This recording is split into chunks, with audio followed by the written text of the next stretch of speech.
Start कर रहे हैं, बस एक रिवाइज होगा। आगे का आज जो पढ़ाएंगे वो आपका मीडियन और मोड, ठीक है। लेकिन एक बार फिर से स्टार्ट से चल रहे हैं, रिवाइज भी हो जाएगा और आगे का। और फिर उसके बाद कुछ क्वेश्चंस भी हैं, objective, fill in the blanks में भी हैं, ट्रू फॉल्स में भी है, और मल्टीपल जो चॉइस क्वेश्चन है वो भी है, और जो आप सॉल्व करोगे कि अर्थमेटिक मीन्स आपको कुछ क्वेश्चन देंगे उसको सॉल्व भी करना है। तो कुछ क्वेश्चन तो हम तुरंत कर लोगे, बाकी कुछ है कैलकुलेट करके निकालोगे। तो ये सब ध्यान से देखना, जब तक इसको ध्यान से नहीं समझोगे तो कोई भी क्वेश्चन सॉल्व नहीं कर पाओगे। अच्छे लोग फंस जाते हैं।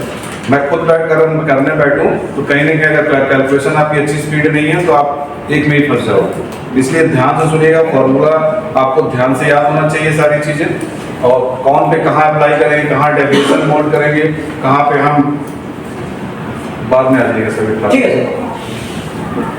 ठीक है, तो स्टार्ट करते हैं। पहले हमने इसमें चैप्टर का नाम था मेजर ऑफ सेंट्रल टेंडेंसी। इसमें इसके कंसेप्ट को पहले समझिए। One of the most important objective of statistical analysis is to obtain a single representative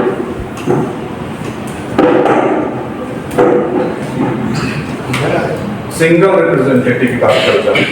जब समूह में से किसी एक को हम निकाल के बात करते हैं, अगर मुझे क्लास का अगर डेटा लेना है तो हम किसी एक बच्चे को के मार्क्स को लेकर और हम उस क्लास का कैलकुलेट कर पाएंगे क्लास की क्या स्थिति है। तो उसको कहता है single representative value.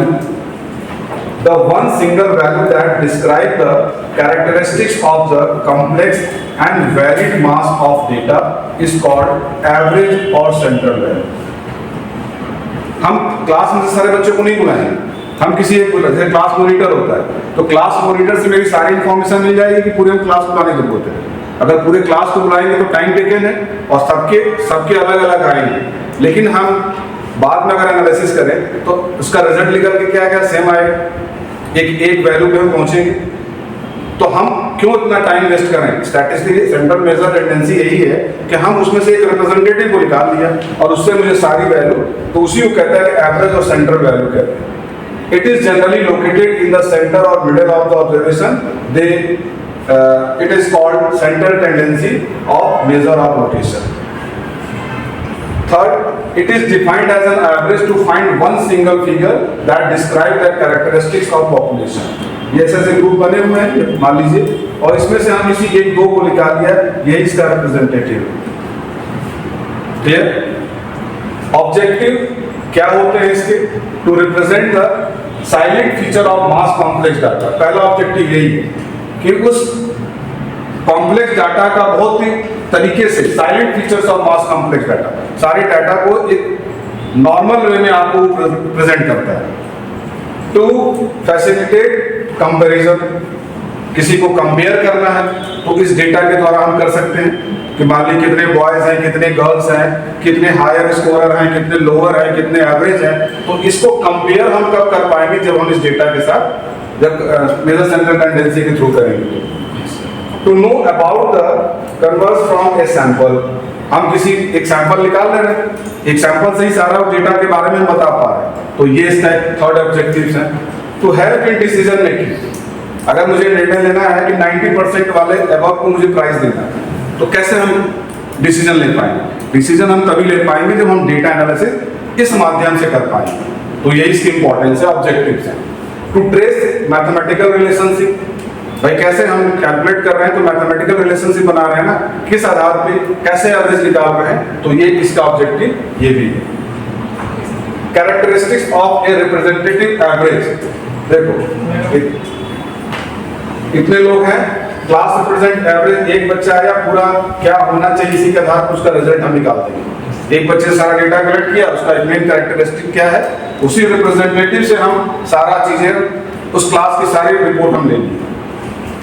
It should be simple to calculate and easy to understand। इसका एक ऑब्जेक्टिव और क्या है कि आसानी से हम इसको कैलकुलेट कर सकते हैं और समझ सकते हैं। It should be readily defined, आसानी से और सटीक तरीके से, मतलब सॉलिड रूप में हम उसको डिफाइन कर सकते हैं। ये पूछेगा ना कि आप कहते हैं कि कोई कंसेप्ट अगर दिया जाता है तो पूछा जाता है कहाँ से आपको मिला, आपकी बात को क्यों कोई मानेगा? मान लीजिए आपने कहा कि सर ये चीजें हैं, फैक्ट है, तो आपसे ये पूछेगा कहाँ से आपने पाया, तो आप उसका एविडेंस बताते हो ना, रिसोर्स बताते हो कि हाँ हमने एनसीईआरटी किताब में पढ़ा या सर इस राइटर ने लिखा, तो विद एविडेंस, तो वही correct should be it should be defined तभी कर पाएंगे जब आपके पास कोई बेस होगा। It should be based on all the observation. ये किस पे आधारित है? ऑब्जर्वेशन पे आधारित है। ये सारी चीजें को ऑब्जर्व कर रहे हैं तब आप ये रिपोर्ट दे पाओगे। It should be least affected fluctuation of sample. एक चीज और ये करेगा इसमें, जैसे अगर इस ग्रुप में से हमको 3 डेटा कलेक्ट किया तो इसका 2.6 आया, 2.1 आया, 2.3, तो ये फ्लक्चुएट करेगा सैंपल में। किसी का 2.3 आया, किसी का 2. अब इसमें से देखो 3 ग्रुप का, 4 ग्रुप का लिया, ये 4 ग्रुप का लिया, 3 ग्रुप का, तो सैंपल के रूप में ये क्या करेगा? List affected fluctuation of sample. List मतलब कम, वो कम इसको प्रोवाइड करेगा। बहुत ज्यादा डिफरेंस नहीं आ रहा ना, 2.1 सब 2 पे है, तो ना पॉइंट का डिफरेंस है, तो एक इसकी एक विशेषता ये भी है। It should not be affected much by string value. उसकी वैल्यू पे कोई उस पर प्रभाव नहीं डालेगा। ये इसकी एक ऑब्जेक्टिव्स है। अब इसके बाद मैंने बताया था कि measure of central tendency 3 part में बटा हुआ है, divided to 3 part, mean, median and mode. ये 3 चीज पढ़ना है आपको। तो मीन क्या करता है? ये मैथमेटिकल एवरेज है, ये सबको लेके चलता है। और मीडियन और मोड क्या? आपकी पोजीशन बताता है कि आप कहां पे हो। अभी आगे जब आप पढ़ोगे मीडियन और मोड, तो आपकी पोजीशन को बताएगा कि किस नंबर पे हो। जैसे मान लीजिए 10 बच्चे हैं, अब उसमें हम कहते हैं इसका आप मीन निकालिए, तो उसका मान लीजिए सेंटर वैल्यू क्या है, तो वो क्या है? पोजीशन है। और ये क्या है? मैथमेटिकल एवरेज है। हम पूरे क्लास की एक एवरेज निकालेंगे कि इस क्लास का एवरेज क्या, कितने नंबर बच्चे पाए हैं, मिनिमम और मैक्सिमम, तो ये एवरेज है। और मीन क्या होता है? आपके एग्जैक्ट पोजीशन बताता है। और मोड क्या करता है? मोड आप कहां पे स्टैंड करते हो वो बताता है। तो ये दोनों को हम एक ही कैटेगरी में रखेंगे। Median and mode is the positional average, और ये जो है एवरेज दोनों निकाल रहा है, लेकिन ये पोजिशनल एवरेज निकाल रहा है और ये मैथमेटिकल एवरेज। क्लियर? ये सब ध्यान सुनना, ये क्वेश्चन ऑब्जेक्टिव में आएंगे। अब आते हैं अर्थमेटिक मीन। जब हम निकालेंगे तो उसकी 3 सीरीज की बात करते हैं, इंडिविजुअल सीरीज, डिस्क्रीट सीरीज और कंटिन्यूअस सीरीज। ये तीनों सीरीज हैं, मेथड नहीं है। इस तीनों सीरीज में हम इस 3 मेथड को अप्लाई करेंगे। एक हम डायरेक्ट मेथड से निकालेंगे, एक हम शॉर्टकट मेथड से निकालेंगे, इसको हम शॉर्ट में SCM कहेंगे और इसको शॉर्ट में हम SDM कहेंगे। Shortcut method and step deviation method. इस चीज को शॉर्ट में लंबा लिखने के अगर नहीं है तो आप इतने समझने के लिए कर सकते हैं। और DM से आगे हो गए डायरेक्ट मेथड, तो DM, SCM एंड SDM। ये तीनों मेथड से किसी भी हम सीरीज पे निकालेंगे, आंसर सबका सेम आएगा। आंसर अलग अलग आ रहा तो फिर कहीं ना कहीं डेविएशन में या कहीं ना कहीं आपकी कैलकुलेशन में गड़बड़ी है। सीधा क्रॉस चेक करने का तरीका यही है कि तीनों मेथड, क्वेश्चन आपसे पूछेगा, किसी क्वेश्चन पूछेगा कि you only calculate with direct method, या कह देगा कि only you with shortcut method, या कह देगा you calculate with direct method, shortcut and step deviation. तीनों मेथड से इसका आंसर निकालिए। तो आंसर अगर आपने डायरेक्ट लिखा तुरंत आ जाएगा। डायरेक्ट तो सीधे सीखना fx अपॉन n कर देंगे, डायरेक्ट आ गया तो आपको एक वैल्यू तो पता चली गया।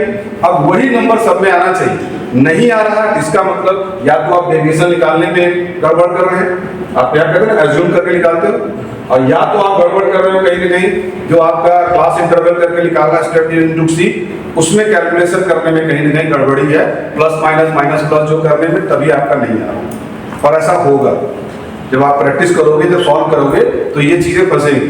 तो आपका कैलकुलेशन अच्छा होना चाहिए। और नॉर्मल मैथ्स है, प्लस माइनस क्या होता है? Plus minus minus minus minus minus plus minus, इतना चीज पता होना चाहिए, तभी वो सही चीजें आएंगी। क्लियर? अब हम पहले क्वेश्चन आते हैं इंडिविजुअल सीरीज में क्या करना। पहला एग्जांपल है, following are the marks of 5 student. 5 बच्चों के नंबर दिए हमें 2, 4, 3, 8, 6।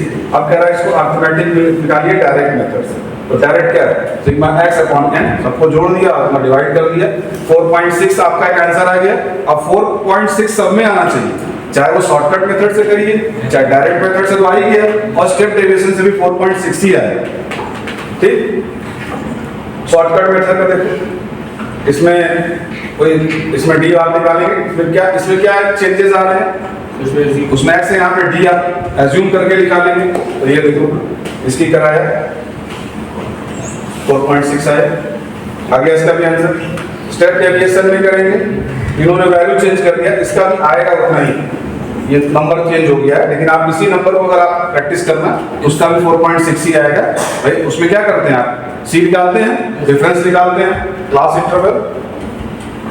अब देखिए स्टेप डेविएशन में इससे मैंने ये दिया है, यही तो वैल्यू बढ़ जा रहा है ना, ये सेम है, इतना तो उसमें भी निकाल रहे थे शॉर्टकट में, अब स्टेटमेंट की वजह सी बढ़ जा रहा है, तो सी का मतलब कॉमन फैक्टर, अब इसको निकाल रहे हैं। तो ये देखिए इसका आंसर आएगा 1020। डिस्क्रीट सीरीज में आएगा, पहला सीरीज हो गया इंडिविजुअल सीरीज के तीनों स्टेप। अब डिस्क्रीट सीरीज में देखिए मार्क्स दिया हुआ है इस तरह और नंबर ऑफ स्टूडेंट, इसमें डायरेक्ट मेथड से निकाला, डायरेक्ट कैलकुलेट किया, इसको दोनों को मल्टीप्लाई किया, इतना लाया, इसका डिवाइड किया, इतना 35 आंसर। ठीक, इसी को जब आप शॉर्टकट से किया तो देखो इसमें 35 आया, क्योंकि डी निकाला आपने यहाँ पे, एफ डी निकाला तो उसके एफ डी आप निकाल दिए। स्टेप डेविएशन में आया तो भी देखिए 35 है, क्योंकि इसमें आपने सी निकाला, सी आपका कितना है, सी का मतलब क्लास इंटरवल जो इसमें डिफरेंस है, क्लास फैक्टर है 10 20 10 का डिफरेंस है 10 निकाला, बाकी आपने डी निकाला, एफ डी करके इसका इससे डिवाइड करा, सी इतना कैलकुलेट 35 तीनों तरफ से आ गया। तीसरा सीरीज, दो सीरीज हो गए, इंडिविजुअल और डिस्क्रीट सीरीज हो गया, तीनों के तीनों स्टेप हो गए। अब कंटिन्यूअस में आप कंटिन्यूअस की पहली पहचान ही है कि नंबर आपकी इस तरह के दिए 0 to 4 4 to 8, ये कंटिन्यूअस सीरीज की इसकी आइडेंटिटी है। ठीक, 0 to 4 4 to 8। अब इसमें क्या फाइंड, इसको मीन निकालना है, डायरेक्ट मेथड से देखो फॉर्मूला डायरेक्ट जोड़ा निकाल दिया गया 6 आ गया। शॉर्टकट मेथड से इसी को निकाला तो भी 6 आया। ठीक, कंटिन्यूअस सीरीज में भी। लेकिन कंटिन्यूअस सीरीज के लिए एक चीज यहाँ स्टेप बढ़ जाती है, इसके लिए पहले आप मिड वैल्यू निकालेंगे, और मिड वैल्यू का क्या फॉर्मूला है, लोअर प्लस अपर डिवाइडेड अपॉन 2। तो ये देखो इसको आपने निकाला मिड वैल्यू, और मिड वैल्यू निकालने के बाद आप डी निकालेंगे तो आपका देखिए 6 इसमें भी आया। स्टेप डेविएशन मेथड में गए तो इसमें देखिए 6 आया, तीनों के आंसर सेम आ रहे हैं। कितना क्लियर हो गया सबको? फिर मैंने कहा था कि कुछ स्पेशल केसेस हैं जो आपकी वैल्यू दी रहेगी, तो आप उस केसेस में क्या करेंगे। अभी तो ये डायरेक्ट आपको दे दिया गया, कंटिन्यूअस सीरीज में है, ये आपका क्या नाम है, डायरेक्ट डिस्क्रीट सीरीज में है, इंडिविजुअल सीरीज है। अब कुछ तो सीधा सीधा दिया, आपने निकाल दिया, फॉर्मूला सीधे अप्लाई कर दिया, लेकिन आपके अगर नंबर ही गड़बड़ दिए होंगे तो उसको स्पेशल केस में आप क्या कैसे कैलकुलेट करें। तो पहला स्पेशल केस है ओपन एंडेड क्लास। अब ओपन एंडेड बिलो 10 दे दिया है, यहाँ तो नहीं दिया है, कंटिन्यूअस सीरीज का है, लेकिन बिलो 10 दिया है, तो आप क्या करेंगे, तो इसको किस में कन्वर्ट करें, 5 to 10 जितने का। आप 5 to 10 क्यों करेंगे, 10 to गैप 5 का है, तो गैप 5 तो पहले इसको आप बनाएंगे इस रूप में डायरेक्ट। ठीक है, अभी विनर होके आया है कल ही, बधाई हो। लास्ट में और ज्यादा एक आध क्वेश्चन गलत किए सर, वो मैं भैया से कह रहा था पेटीएम में, तो मानी बोले नहीं। चलो कोई बात नहीं, अच्छा स्कोर किए, लेकिन और कर जाते एक आध जगह मिस्टेक जो कोरिया में कल अच्छा किया था, तो यहाँ भी अच्छा करो। ये इकोनॉमिक्स छोड़ के बाकी सब में मेरा ही सब्जेक्ट नहीं दूंगा, मैंने इसको कर, बहुत इंटरेस्टिंग सब्जेक्ट है, समझने की बात है। इंटरेस्ट में पढ़ोगे कुछ नहीं, और 11th 12th तुम्हारे कुछ नहीं है। 11th में तो केवल क्या है, केवल फॉर्मूला बेस्ड है, अगर आपने प्रैक्टिस कर लिया तो आपके नंबर पूरे आए। रटने की जरूरत नहीं है, इकोनॉमिक्स रटने की चीज नहीं है, इकोनॉमिक्स समझने की और प्रैक्टिस की चीज है बस। देखो तो बिलो 10, अब यहाँ जो कि 5 का डिफरेंस है तो 5 का डिफरेंस, तो नीचे आपने 5 to 10 कर दिया, और अबव कर रहा तो 5 नंबर बढ़ा दिया। अगर यही 10 का डिफरेंस होता तो आप सीधे यहाँ पे लेते कितना, 0 to 10 लेते। अगर मान लीजिए 10 का डिफरेंस होता 0 to 10 लेते और यहाँ पे 25 से लेके 35 करते। क्लियर? तो आप बाकी चीजें वैसे ही आपको करना है, उसमें कोई चेंज नहीं वाले, आप कल कन्वर्ट कर लेंगे इस वे। चलो दूसरा है, ये क्या है, स्पेशल केस चल रहा है, क्यूमुलेटिव फ्रीक्वेंसी डिस्ट्रीब्यूशन, जिसमें क्वेश्चन दिया रहेगा less than and more than, less than 10, less than 20, ऐसे करके दिया हुआ क्वेश्चन, और लास्ट में मोर देन दिया रहेगा। उस केसेस में आपको पहले क्लास इंटरवल के रूप में, इस रूप में आपको कन्वर्ट करना पड़ेगा। इस वे लेस देन लिखा रहेगा, लेस देन लिखा रहेगा, मोर देन लिखा रहेगा, तो इसको कन्वर्ट करेंगे, जब तक आप इसमें नहीं करेंगे आगे नहीं बढ़ेंगे। तो first of all you convert in this in this way. जब इसको आप कर लेंगे तब आप बाकी चीजें सेम करेंगे, that all step will be the same. जिस सीरीज में साथ पूछ रहा, अगर डेविएशन से कर रहे हैं तो डेविएशन निकालेंगे, अगर आपको शॉर्टकट से करना है तो शॉर्टकट से करेंगे, डायरेक्ट करना है तो डायरेक्ट करेंगे, लेकिन पहले आपको इस चीज को कन्वर्ट करना पड़ेगा।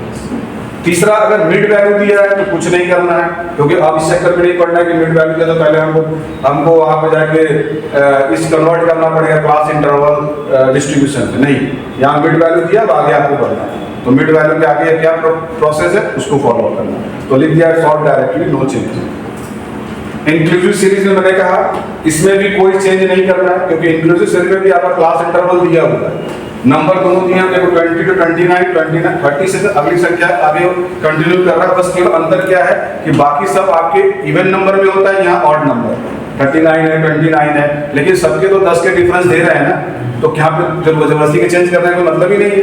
तो अब आप यहाँ पे direct, no need to convert, directly take mid value and solve as per step. Directly आप इसके मिड वैल्यू निकालेंगे और इसको सॉल्व करेंगे। अनइक्वल क्लास इंटरवल, अब अनइक्वल क्यों कह रहा है इसको, क्योंकि यहाँ पे 0 to 10 है, 10 to 20 है, 20 to 40 है, और फिर कह रहा है 40 to 70 है। पहले 10-10 का डिफरेंस है, इसके बाद 20 का, फिर 30 का, तो इसको अनइक्वल डिस्ट्रीब्यूशन कहेंगे। इस केस में क्या करना है, इसमें भी डायरेक्ट आपको मिड वैल्यू निकालना और डायरेक्ट सॉल्व करना है, कोई कन्वर्ट और चेंज करने की जरूरत नहीं। ठीक, Here no need to convert it into equal class। Equal करने के चक्कर में ना पड़िएगा कि नहीं सर आप इसको तो यहाँ पे 30 to 30 करेंगे, फिर 30 to 40, ऐसा नहीं। डायरेक्ट मिड वैल्यू आप निकालेंगे और उसको आगे का स्टेप सॉल्व करेंगे। प्रॉपर्टीज कुछ अरिथमेटिक मीन्स की थी, ये आपके ऑब्जेक्टिव्स में आएंगे, इसको ध्यान से पढ़िएगा। The sum of deviation of the item from the arithmetic means always equal to 0, हमेशा 0 आएगा। जैसे देखो अरिथमेटिक मीन्स का ये कैलकुलेशन जो आएगा वो 0 आएगा, ठीक। लेकिन जब इसका स्क्वायर करेंगे नेक्स्ट स्टेप पे, अगर हम sum of the square of the deviation from M, arithmetic means जब हम डेविएशन निकालते हैं और उसको स्क्वायर करेंगे तो सब उसमें 2 केस होगा, तो सबसे कम लिस्ट इसी का आएगा, पहले केस का। ये बताया था, क्लियर है, समझ में आया? अब तीसरा है M is affected by change in origin. अगर हम उसके ऑरिजिन में चेंज कर देंगे तो ऑटोमेटिक मींस प्रभाव डालेगा, उस पर फर्क पड़ेगा। When a value is added और डिडक्टेड फ्रॉम ऑल ऑब्जर्वेशन, अगर हम उसमें वैल्यू में जोड़े या घटाएं सारे ऑब्जर्वेशन में, तो उसकी वैल्यू में कहीं ना कहीं चेंजेस आएगा उसके ऑरिजिन में। 2761 दिया, इसको डायरेक्ट निकाला 4 आया, लेकिन जब इसमें 5 ऐड कर दे इसकी ऑरिजिन में, तो ऐड कर देंगे तो फिर क्या है, चेंजेस आया कि नहीं? सेम तो नहीं आया, ये 4 आ रहा और ये 9 आ रहा। हम घटाएंगे तो भी चेंजेस आएंगे, ऐड करेंगे तो भी चेंजेस आएंगे। Arithmetic means is affected by change in scale. अगर स्केल में उसकी चेंज करें, वैल्यू मल्टीप्लाई और डिवाइड करेंगे ऑब्जर्वेशन में, तो भी देखिए 7 आया या 3.5 आया। इफ ऑल ऑब्जर्वेशन आर के, बार बार वही नंबर रिपीट करेगा तो आंसर क्या आएगा? वही आएगा, सेम, यानी के उसको कहा गया 7 7, उसको देखिए फॉर्मूला मिल गया 7 आया। 8 का करेंगे, 9 का करेंगे, जिसमें भी करेंगे जितने संख्या डिवाइड करेंगे सेम वैल्यू आएगा, ठीक। अब आते हैं कंबाइंड मीन। कंबाइंड मीन में फॉर्मूला दिया रहेगा n1, x1 और 2 की बात इसको कहते हैं कंबाइंड। n1 देखो number of observation in first group और n2 number of observation second group. ये क्वेश्चन दिया है, सारी चीजें वैल्यू दी गई है, अब आप उसके लिए फॉर्मूला पे कर ले। लेकिन ये तो बड़ा आसान लग रहा है, किसी ने दिया, अब इसमें कोई चीज मिसिंग दे देगा, जरूरी ये तो आपको एक सिंपल समझाने के लिए एक आंसर दिया कि सब सारी वैल्यू दी हुई, सीधे पुटअप किया, सीधे आप बना बनाया भोजन मिल गया। लेकिन इसमें कोई चीज मिसिंग होगी, क्वेश्चन पूछने का तरीका अलग होगा, लैंग्वेज बेस्ड होगा, तब आप कंफ्यूज कैसे होंगे? तो जब तक आप इसकी प्रैक्टिस नहीं करेंगे तो नहीं आएगा। और आपकी अच्छी स्पीड होनी चाहिए, बार बार किताब पलट के फॉर्मूला देखने की जरूरत नहीं। तो इसलिए ये चीज आपको क्लियर होना चाहिए कि n1 क्या है, n2 क्या है, x बार क्या है, x2 बार क्या है, x बार 1 2 क्या है। ये कंबाइंड मीन है, ये पहला है, ये दूसरा है, ये पहला है, ये दूसरा है, और दोनों को नीचे हम जोड़ते हैं ये चीजों। तो देखो इसके आंसर ये है। इतनी बात समझ में आ गई? अभी हम इसकी बात करेंगे दूसरे, पहले मीडियन पढ़ा लें, क्योंकि कंबाइंड मीन और एक वेटेड मीन है, ठीक है। ये 2-3 चीजें हैं, इसको और भी आपको एक्सप्लेन करेंगे, क्योंकि उसमें क्वेश्चन हमें भी कराएंगे, वो दूसरे पीडीएफ में है, उसको हम बताते हैं। लेकिन पहले हम ये इतनी चीजें आ गई आपको, अरिथमेटिक मीन अब हम मीडियन के बारे में बात करें। मीडियन क्या है, ध्यान से सुनिए।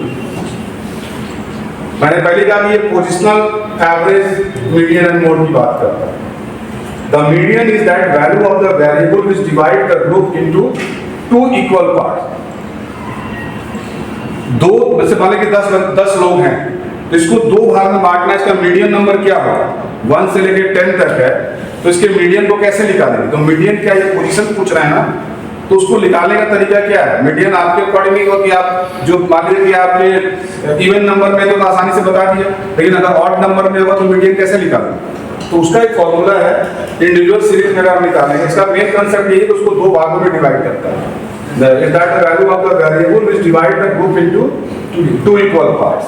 तो इंडिविजुअल सीरीज से जब हम निकालेंगे, जैसे मान लीजिए 1 2 3 4 5 6 7 8 मार्क्स दिए हुए हैं, ऑब्जर्वेशन है हमारे। अब इसको पहले तो हम असेंडिंग ऑर्डर में सेट कर लेंगे, ठीक। फॉर्मूला जो मीडियन का होता है n+1/2। तो कितने हैं इसमें, कितने नंबर है? 1 2 3 4 5 6 7 8 8 + 1/2 तो कितने हो गए यहाँ पे 9/2, यानी कि 4.5। ये इतना उसके TH लिख रहा है आइटम। अब इसको आप अगर लाइन आप खींचेंगे 1 से लेकर 5 तक में, तो ये कितने नंबर पे, यानी कि 4th item plus 5th item, इसको और ये दोनों को ऐड करेंगे, यानी कि 4th आइटम में कौन सा नंबर है, 1 2 3 4 5, यहाँ से 1 2 3 4 5 5 और प्लस छठा पांचवा कौन होगा 6, यानी 5 + 6 / 2, तो यानी 5.5 इसका क्या होगा, मीडियन। दूसरे में देखो नंबर दिए, कितने नंबर है 1 2 3 4 5 6 7 है। इसको सीक्वेंस में कर लिया असेंडिंग ऑर्डर में।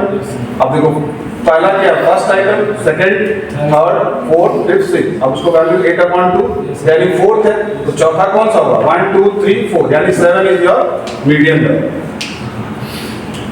आसान है। डिस्क्रीट सीरीज में क्या करेंगे, आपको डिस्क्रीट सीरीज से कहेगा मीडियन निकालना, और ये नंबर दिए, मार्क्स दिए हुए, नंबर ऑफ स्टूडेंट्स दिया हुआ है और क्यूमुलेटिव फ्रीक्वेंसी दी। तो कैसे आप निकालेंगे मीडियन, इसका क्या है, एक डायरेक्ट ऑब्जर्वेशन है, कैसे निकालेंगे है? हम सबसे पहले देखने का तरीका होता है कि हाईएस्ट हम फ्रीक्वेंसी देखें। इस नंबर में सबसे हाईएस्ट नंबर कौन सा है, 26 है, तो 26 के सामने कौन सा है 40। ये ऑब्जर्वेशन है, इसका मीडियन क्या होगा। पहले तो आप ये तो मतलब एक आइडिया आपने लिखा दिया, लेकिन इसकी टोटल लास्ट में कितना फ्रीक्वेंसी आ रही है 99, तो 99 + 1 100 100/2 50th आइटम, 50th आइटम हुआ। और 50 बताओ किसके बीच में आएगा, कौन से बीच में, ये जनरली आपने किया कि इसके बीच में आना चाहिए, तो पहला ऑब्जर्वेशन, लेकिन खाली आपको सोचने से तो होगा नहीं, इसको प्रूव करिए। तो कह रहा है कि 50th आइटम यानी कि 52 से पहले है, तो 52 क्यूमुलेटिव फ्रीक्वेंसी किसमें आता है 40 में, तो इसका मीडियन वैल्यू क्या होगा 40। ये प्रूव्ड है, और वो क्या एक जनरल ऑब्जर्वेशन है कि हमारा हाईएस्ट फ्रीक्वेंसी जिसकी होगी, पहले हमने माना, इसको कैसे प्रूव करेंगे, हम किस आधार पर करेंगे। देखो आप ऐसे मारा ना, एक जनरल ऑब्जर्वेशन हुआ तो 40 आए, और हमने इसको जब इस आइटम और इस फॉर्मूला से निकाला तो भी हमारा 40 आया with help of cumulative frequency. ये देखो ये तो उसी का है। चलो दूसरा तो कंटिन्यूअस सीरीज में। अब कंटिन्यूअस सीरीज में कैसे निकालोगे, क्यूमुलेटिव फ्रीक्वेंसी दी हुई है, अब इसमें हाईएस्ट कितना है 10, तो यही होना चाहिए।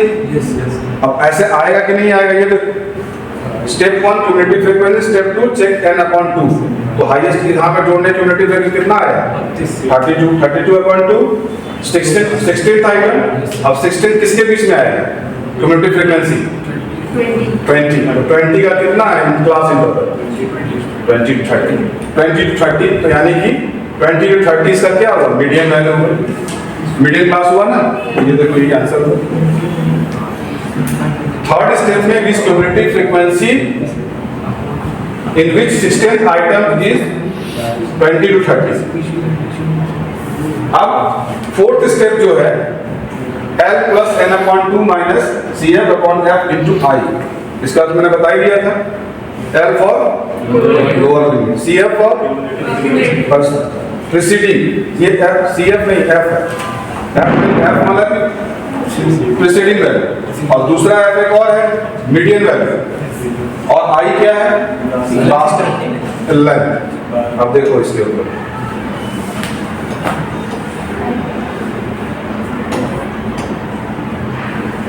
ये देखो, इसके ऊपर वाली संख्या को लेते हैं, ये तो सेम है, और इसके नीचे वाला F और F जो है, और 10 आपका दोनों का डिफरेंस कितना आ रहा है, I जो है 10, तो इसकी जो कैलकुलेट करेंगे 26 आएगा। इतनी बात समझ में आ गई? तो मीडियन में बस इतना पढ़ना है। अब मोड में आइए, मोड क्या है?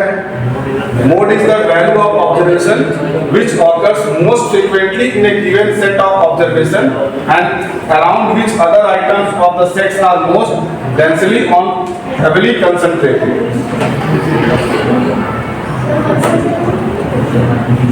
फिर से ध्यान से सुनो, क्या हुआ, क्या बात कर रहे हो? Mode is the value of observation which occurs most frequently in a given set of observation and around which other items of the set are most densely or heavily concentrated.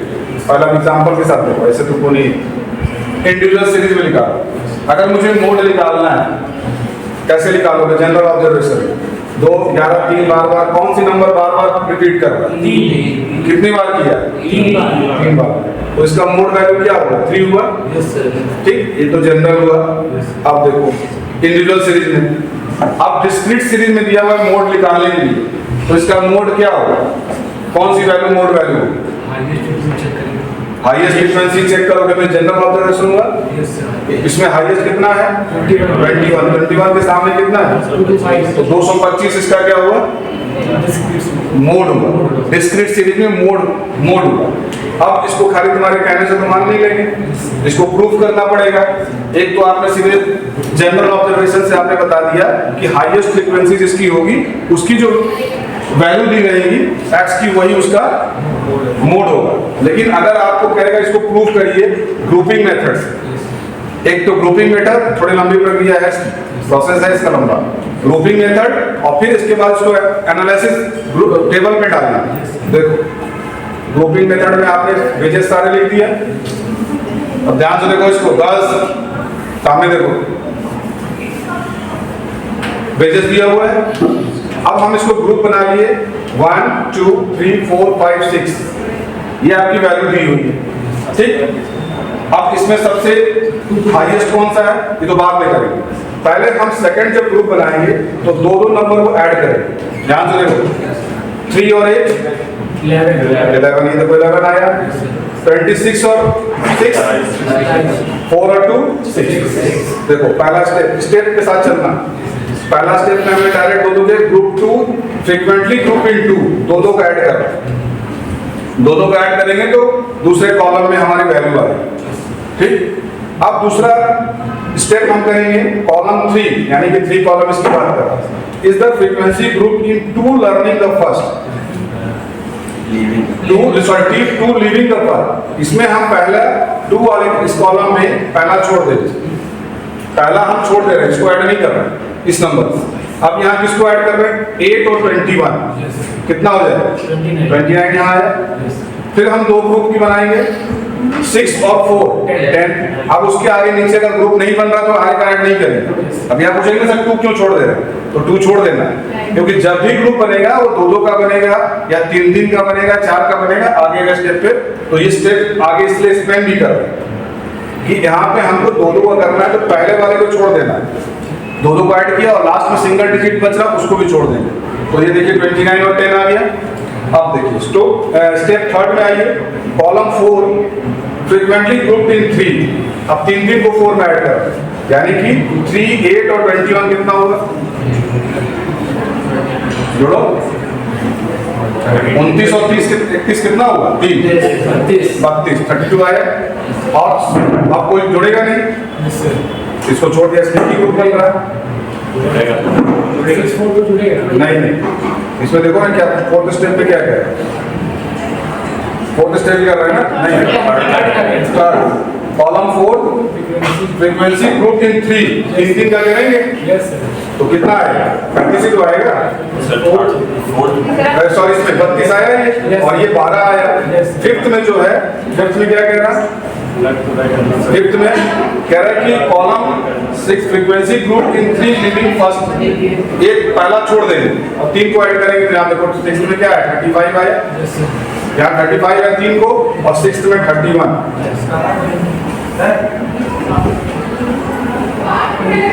तो ये जब तीनों जब आए, अब इसमें हम हाईएस्ट फ्रीक्वेंसी किसकी है 20 इसमें, 27 इसमें, इसमें, इसमें, कितना आया।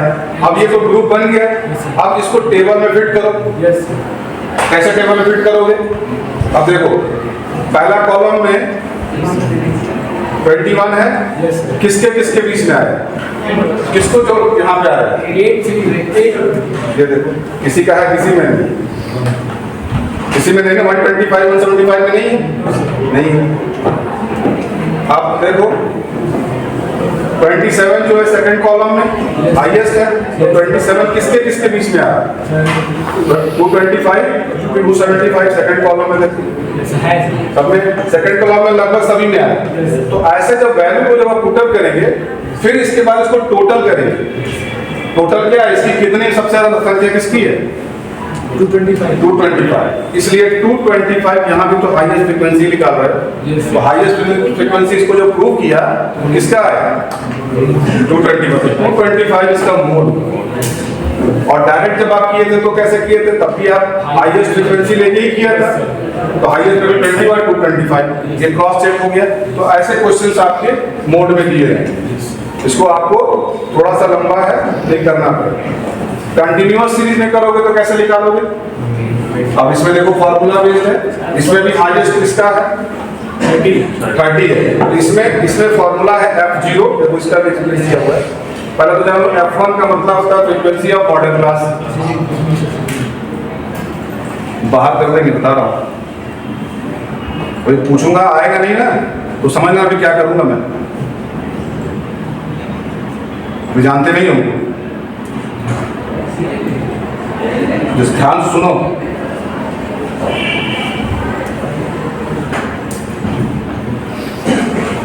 F1 is equal to frequency of model class, F0 frequency of preceding class, F2 frequency of succeeding class, and L lower limit of model class और I is equal to class में।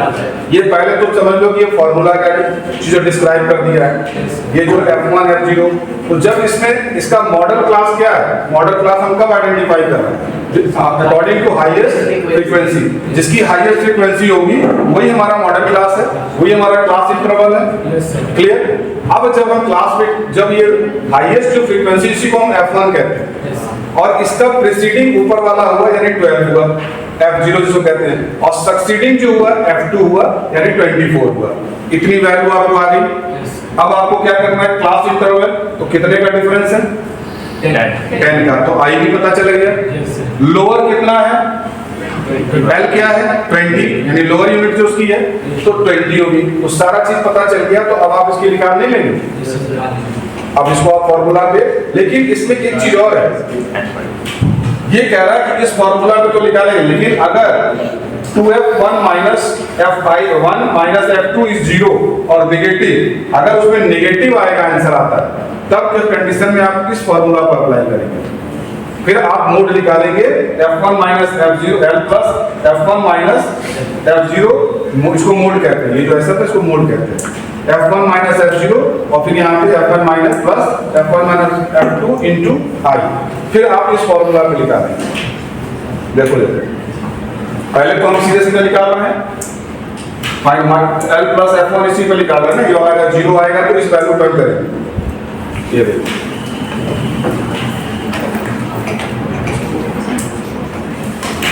इस पे हम वैल्यू पुट किए, 30 उसका क्या था lower था, -12 2 इंटू 30 24, इसको जब कैलकुलेट करेंगे तो इसका 25 यानी 25 अब बताओ 20 और 30 के बीच में आया कि नहीं?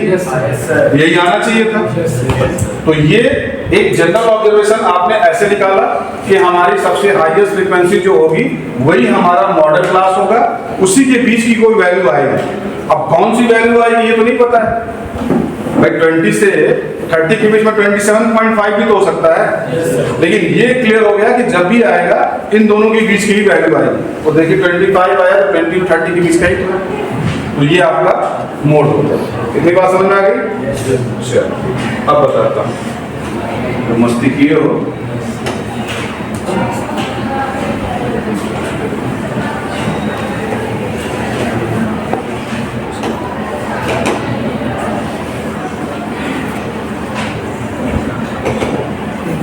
एक चीज और है, कंबाइंड मीन जब मैंने अभी बात की, ये देखो जो भी पढ़ाया इसमें कुछ क्वेश्चंस दिए हुए, ये देखो कंबाइंड मीन एक्चुअल है क्या? व्हेन टू और मोर डिस्ट्रीब्यूशन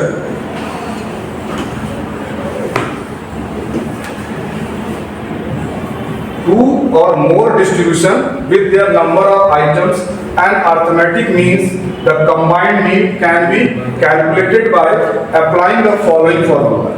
ये फॉर्मूला आपने पढ़ा अभी, जो भी पहले बताया मैंने।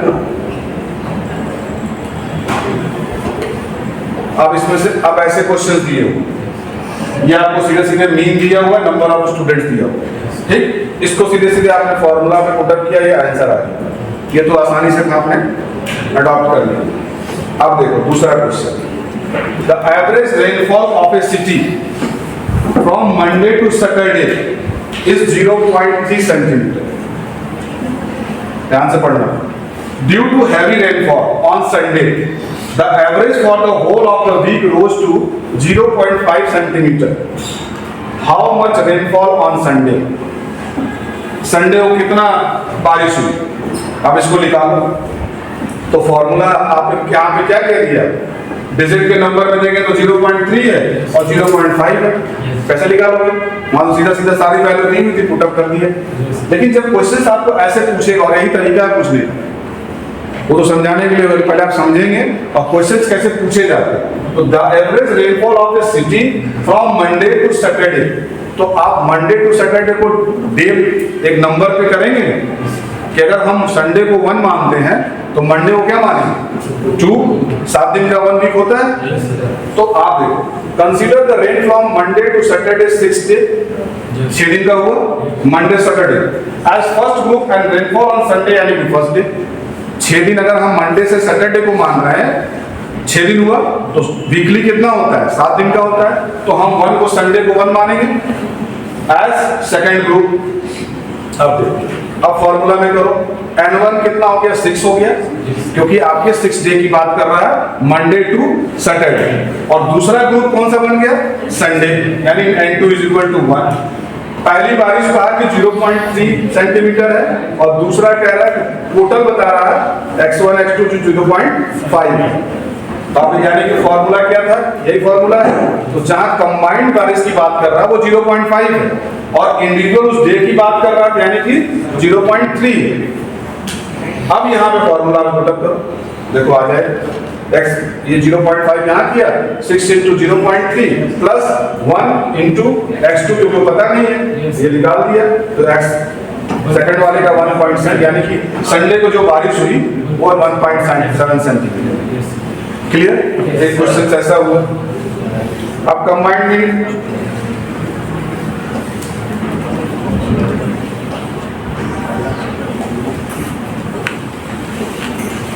दूसरा question, in a factory there are 70 workers, out of whom 20 are female.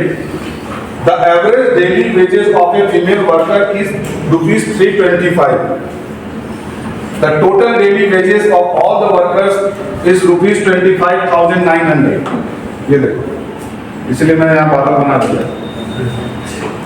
Determine the average daily wages of a male worker। अब बताओ, ये सारे जो क्वेश्चंस मीन से निकाल रहे हो ना, ये सारे क्वेश्चंस पहले गांव में ऐसे मुजवानी पूछा जाता था। वो सब चीजें खत्म हो गई, नहीं तो लोग गांव के जो लड़के होते हैं ना, जो ऐसे मुजवानी घर में केवल मेंबर लोग पूछते थे कि अगर एक आम का दाम 5 रुपया है तो 10 आम का दाम कितना होगा, इसके लिए लिखा पढ़ी नहीं होती थी, कैलकुलेटेड माइंड बता तुरंत आंसर होता था ना। आज वही चीज तो क्वेश्चन और क्या है कि अगर कह रहा है कि इन्हें फैक्ट्री दे रहा है 70 वर्कर, एक किसी फैक्ट्री में 70 वर्कर काम कर रहे हैं, आउट ऑफ हम 20 आर फीमेल, 70 में 20 कितने हैं जो फीमेल हैं, यानी 50 आपके मेल हैं। The average daily ways of a female worker is, जो फीमेल वर्कर जो 20 हैं, कितना 20 बोला ना फीमेल वर्कर, हाँ, उसको पर डे उसको 325 रुपया वेज मिलता है।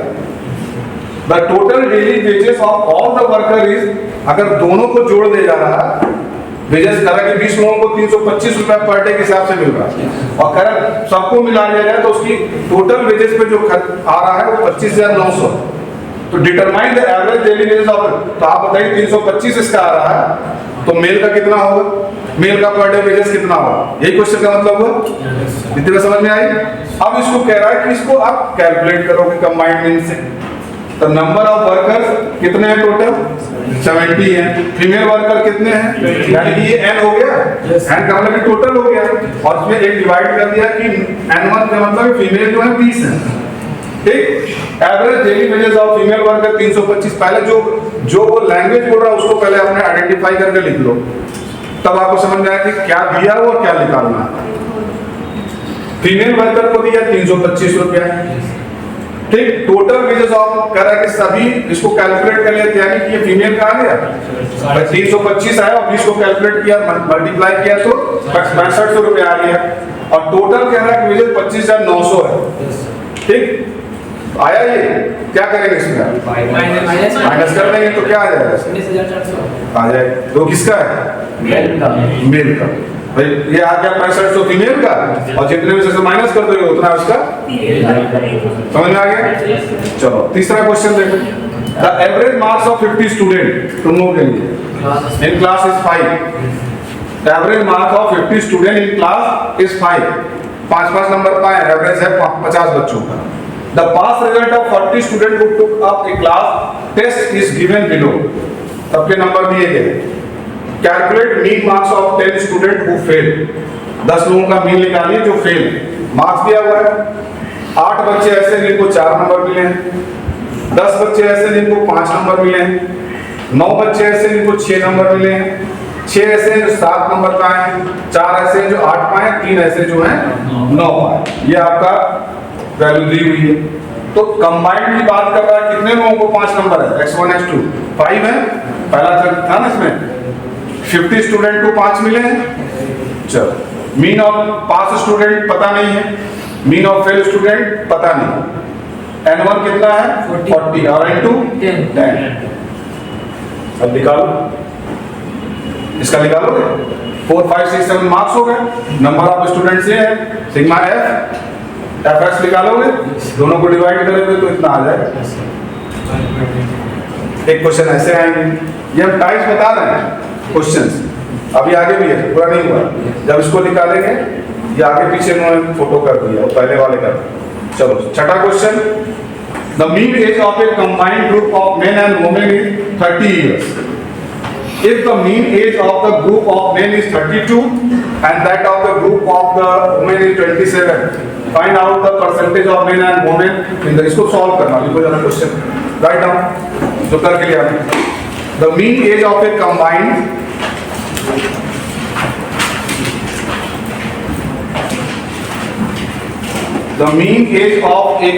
group of men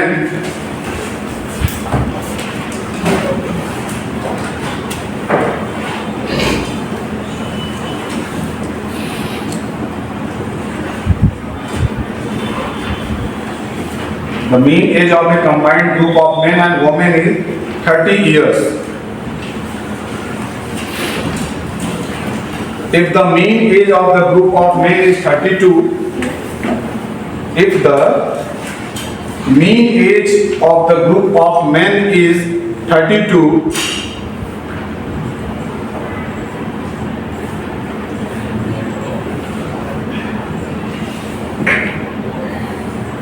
women is 27, combined बता दिया कि 30 साल है, और ग्रुप में कह दिया कि मेन का जो 32 है वोमेन का 27 है। फाइंड आउट द परसेंटेज, यहाँ परसेंटेज निकालना। Find out the percentage of men and women in the group.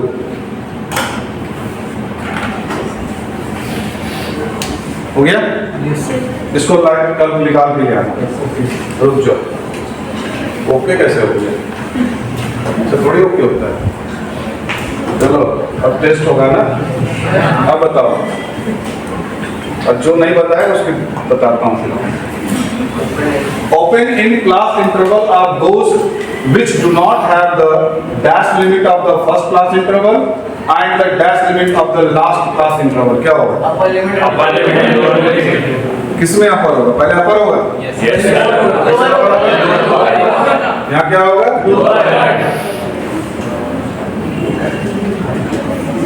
यहाँ क्या होगा? लोअर। और यहाँ क्या होगा? चलो, shortcut method is also called assume। चलो, बहुत समझदार हो गए। assume the sum of deviation of the observation from the arithmetic means is always, अभी बताया था, जस्ट अभी एक्सप्लेन किया था। The sum of the deviation of the observation from the arithmetic is always combined। कैसे होगा? 0। वेटेड मीन अभी पढ़ाया नहीं है ना, वेटेड नहीं पढ़ाया, चलो छोड़ दो इसको, आपको कल बताएंगे। The arithmetic means of 1, 4, 5, 7 and 8 will be क्या हो जाए बताओ तुरंत कैलकुलेट करके। सीधे जोड़ के 5 से डिवाइड कर दो। 5 इज द आंसर। स्मार्ट बनो। क्या क्या होगा नीचे? n1 plus n2। समझ में आया? ऐसे ही याद होगा।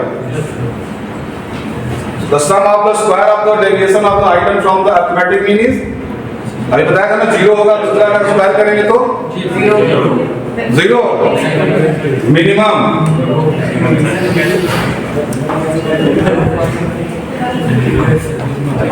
सही है? अब बताओ ट्रू फॉल्स बताओ। The sum of deviation from mean is least? True। To calculate the arithmetic means, cumulative frequency distribution has to be converted into a simple frequency distribution। True की फॉल्स डिसाइड करो, decide करो true की false.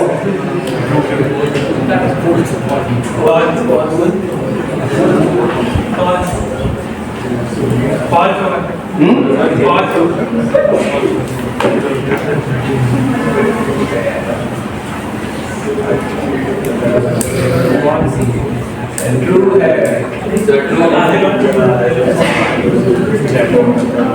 True एक छूट गया क्या ये वाला? ये छोटा ना? Means cannot be determined graphically। क्या बताओ? फॉल्स है। कैसे? मीन ग्राफिकली नहीं कर सकते, तो फिर फॉल्स कैसे होगा? और तो अच्छा दूसरा वाला चल रहा था ना? Calculate the arithmetic means cumulative frequency distribution has to be converted into simple frequency distribution। True। False? एक तो होगा ही, इसका मार दो। ये true? Yes। When mid values are given, then mean is calculated in the usual manner without converting the mid value into class interval।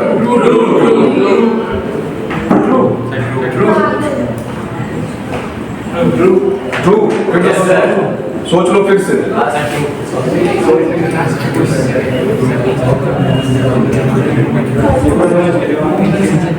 True की false? True. चलो छठा बताओ। अब रुको, हम जिससे पूछेंगे वो बताएं, सब नहीं बोलेंगे, ठीक है? पढ़े हाँ, वो तुमको नहीं कहेंगे। When unequal class interval are given, the mean can be determined only after converting unequal class interval into equal class interval। Help नहीं करना। When unequal class interval are given then mean can be determined only after converting unequal class interval into equal class interval. क्यों क्यों? तो उसने क्या दिया इसलिए अभी बताया ना कि अनइक्वल क्लास इंटरवल कोई जरूरत नहीं है इक्वल में करने की, क्योंकि ऑलरेडी वो कहीं भी इवन और मतलब उसमें नंबर में कहीं चेंजेस दिक्कत नहीं आ रही है। तो तब करेंगे जब हम वहां पे कोई ऐसी प्रॉब्लम आएगी तो अनइक्वल दिया लेकिन उसकी अनइक्वल में भी वो वैलिड है। बट चलो अब इसको मैच कराओ। कंबाइंड मीन कहाँ जाएगा? डी ना। स्टेप डेविएशन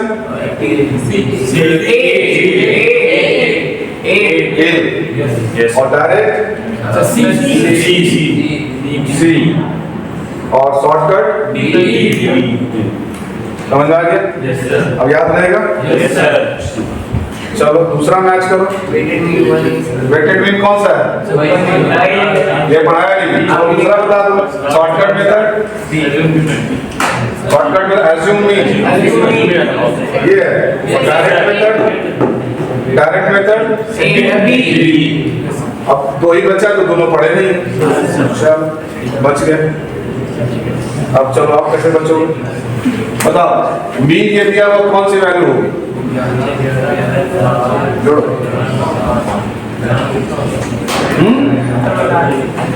बताओ।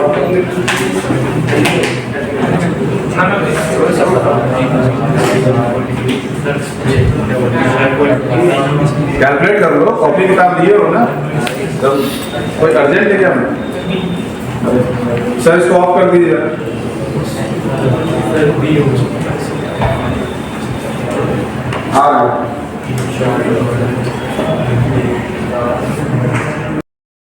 एक घंटा बताओगे तो simple average is sometimes called. ये पढ़ाई नहीं थी। चलो तो आगे बढ़ जाओ जो पढ़े थे। Dash is used when the sum of deviation from the average should be least. Mean should be ठीक। The algebraic sum of deviation of नहीं पढ़ा? तो नहीं पढ़ा? पढ़ा नहीं इसको अभी। केवल अभी हमने कंबाइंड वेटेड मीन नहीं पढ़ाया। एवरेज वैल्यू ऑफ वेरिएबल क्या है? नन ऑफ दिस दिया। ये पूछ रहा हूँ एवरेज वैल्यू पांचों बताओ। पक्का निकाल लिए? Yes sir. इसका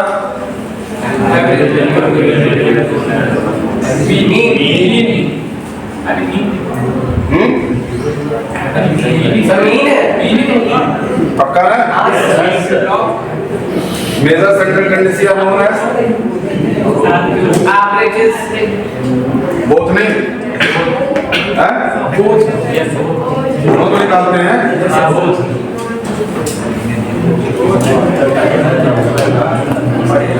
चलो अब बताओ।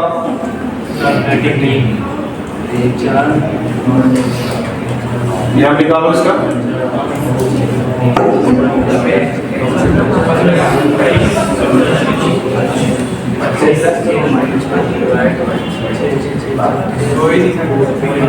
कोई नहीं लिखा है। दूसरा the value of items are taken into consideration in the calculation of median। कल जो है हम पूरा इसी की प्रैक्टिस कराऊंगा। Yes sir. ठीक। और प्लस कैलकुलेशन भी दूंगा ये भी। Yes sir. बता रहा। Yes sir. Okay sir. ये भी एसएसएल वाला भी है। Okay sir. इसके अलावा ये है ना? Yes sir. इसको बैठ के यही करोगे। Yes sir. ठीक। चलो थैंक यू।